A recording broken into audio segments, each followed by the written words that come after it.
Welcome back. I'm Dr. Jordan Soper. I'm a board-certified behavioral and cognitive psychologist, as well as an AASECT certified sex therapist. Today, we're going to be talking a little bit about supervision. You may notice as it's summer, you might be calling around for different clinicians, different clinics, and they might be saying, hey, we don't have a licensed provider available. We do have student trainees, intern, practicum students, graduate students. You may hear some of these terms utilized. These are unlicensed clinicians who are trying to get their clinical experience and their clinical hours who are under the direct supervision of a licensed provider.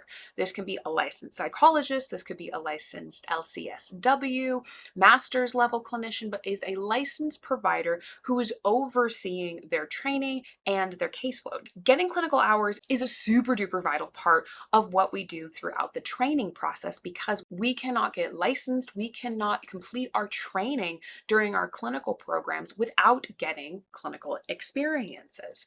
The way that we do this is being able to work with patients directly.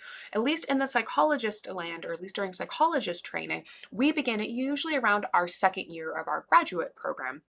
And what ends up happening is you are at a clinic, whether that be a community mental health center, a VA, a different hospital, college counseling, any type of setting, you start working with patients directly.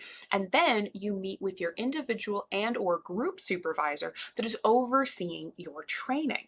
This is an exceptionally vital part of the training experience because you're also not only getting clinical experience with patients' direct clinical care, but you're also getting clinical supervision.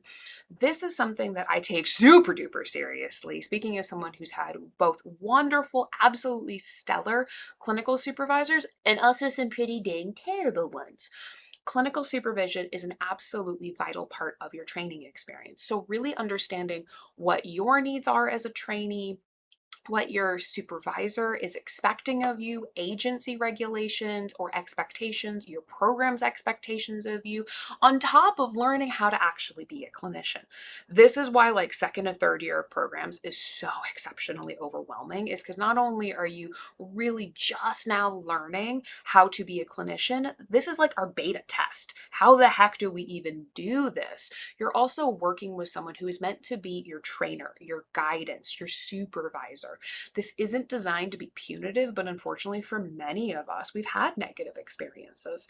So I wanted to work on a series about clinical supervision and what the theories are, what are different ways to identify what your needs are going into this experience, and really starting to delve in to the actual training experience that goes throughout the entirety of our career. So I'm really looking forward to this series, and I encourage you, any questions you have about what the heck is clinical supervision? What makes a good clinical supervisor? What questions do you have about the whole training process? Feel free to put those questions down in the comments below and comment, and subscribe, and I will see you next week for another round of clinical supervision information. See you then.